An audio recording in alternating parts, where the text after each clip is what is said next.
And welcome to the MGM Grand. Well, they've been waiting for this moment, and now they get it. Round one underway.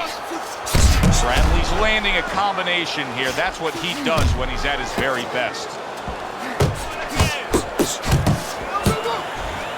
A few years ago, Ricky Hatton was named the Fighter of the Year. Now potentially a Fight of the Year fight because he's going up against a power puncher with bad intentions. Well, talking about going up, if you want to climb that boxing ladder that I like to talk about, get to the top, you're going to have to deal with guys who can bang a little bit.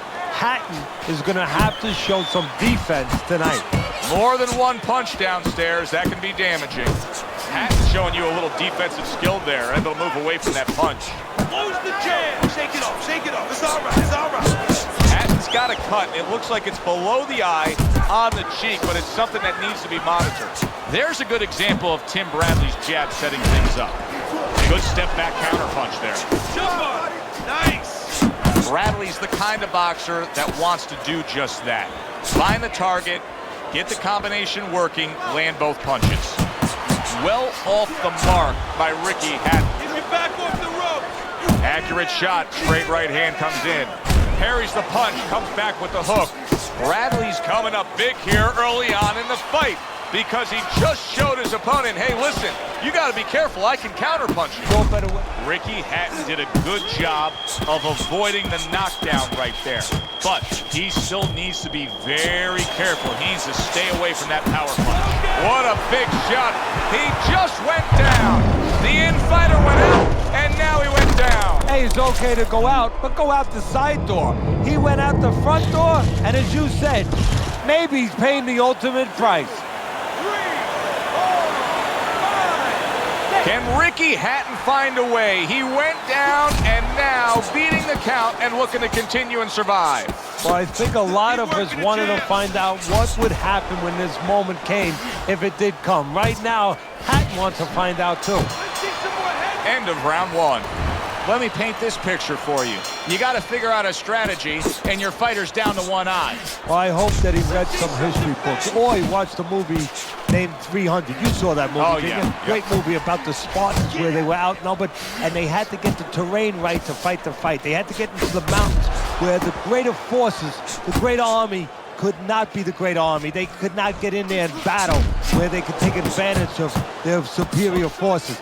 That's what he's got to do. He's got to move the fight into a portion of the ring where he will not be vulnerable on that side. Move, move, move. Not able to land the uppercut. Hatton's trying to steady himself in this round after being knocked down in the previous round.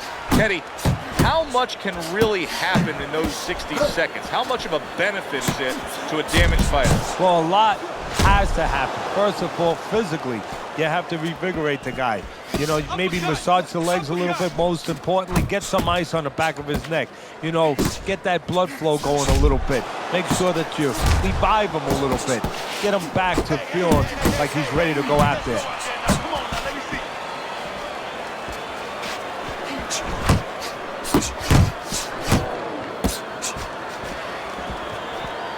There you go. And now we got a fight. He fires back a right hand of his own.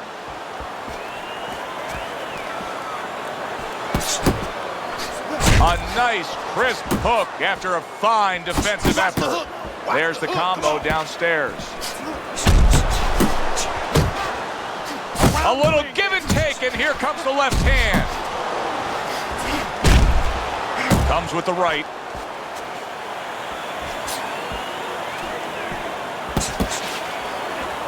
Hatton's cut is clearly in the area of his mouth. You can see blood coming from his mouth. And we come to the end of round number two. Well, we've seen this before, a fighter with a bad cut, and sometimes a fighter that now has a much greater sense of urgency. Yeah, right now, if he was gambling, if he was in a casino, he's rolling the dice. He's hoping to come up with 7. Keep it. That's it. Not an accurate hook at all. Fine work with the left hand. He landed well by Ricky Hatton. Pulls the trigger fast. Teddy, this may come to a shock to many fans back in Manchester, but this fight could soon be over. The ref is taking a strong look at Ricky Hatton. You're right, Joe, and he hasn't been. Hatton has not been in these kind of spots often, but these are the kind of spots, the dog days that you always have to prepare for. We're going to find out in a couple seconds, has he prepared for this kind of dog day? Tim Bradley's giving us something to think about early on in this fight here, but his opponent has even more to think about. He has established the jab already. Yes, he has established the jab, and now his opponent has to think about moving his head so he can get past it.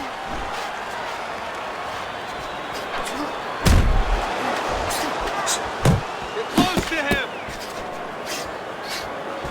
Unable to score with the uppercut that time. Solid. And once again, he goes down. The question is, can he rise up again? Load. Unload. More punches. 3, 4, 5, 6, 7, 8, 9. The ref is stopping this fight. Ricky Hatton's unable to get up and continue on.